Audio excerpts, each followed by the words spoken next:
Razones y reflexiones con otros datos.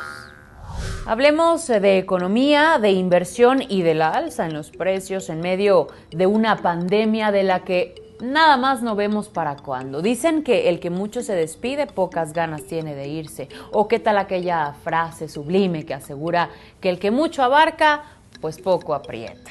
En efecto, pero como sea, la economía en México crecerá 5% en 2021, superando, por supuesto, esta crisis. A paso lento quizá, pero seguro.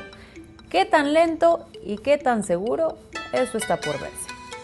Y esperemos esa inyección a la economía llegue y pronto, porque el virus de la pobreza, la variante de la incertidumbre están mutando rápidamente entre la población de clase media y ello no es nada alentador. De hecho, el INEGI tiene otros datos.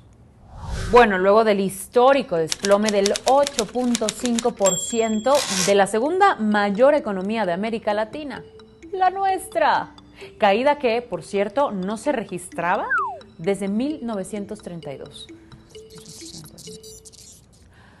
Hace 89 años.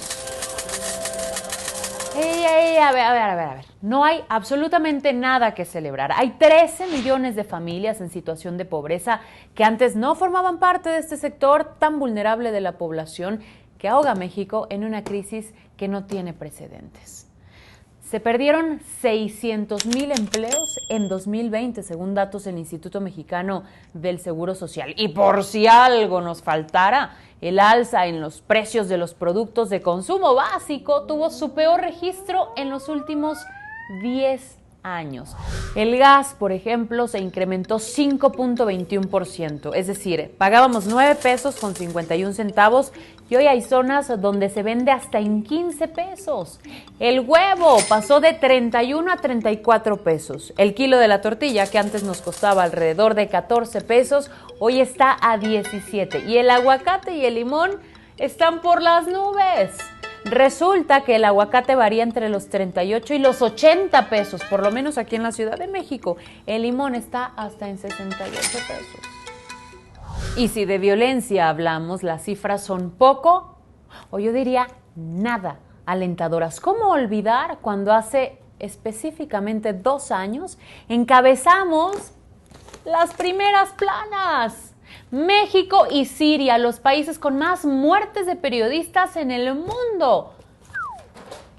¿Nos matan por hacer nuestro trabajo?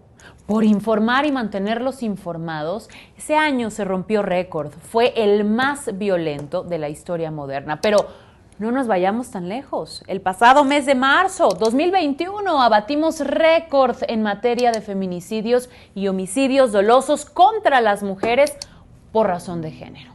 ¿Qué decir del muro de la indiferencia? Bueno, minimizar el grave problema de los feminicidios y la violencia contra las mujeres. ¿En qué siglo y en qué cabeza caben? En 2020 se registraron más de 2 asesinatos por día en promedio. Bueno, según cifras del subsecretario de Seguridad, Ricardo Mejía, aunque el Secretariado Ejecutivo del Sistema Nacional de Seguridad Pública tiene otros datos. Cada día, entre 10 y 11 mujeres son asesinadas en México. Cada día. La educación, otro tema pendiente, y la pandemia lo vino a deteriorar todo. Para entender la magnitud que nos separa de otras economías, en México solo el 1% de los estudiantes obtuvo un nivel de competencia superior. Economías como China, como Singapur, alcanzaron niveles cercanos o incluso superiores al 40%. Y así me puedo ir en materia de salud, de niñez, de discapacidad, corrupción, crimen organizado, en fin, pero no acabo. Razones y reflexiones de lo que hoy es México ante los ojos del mundo.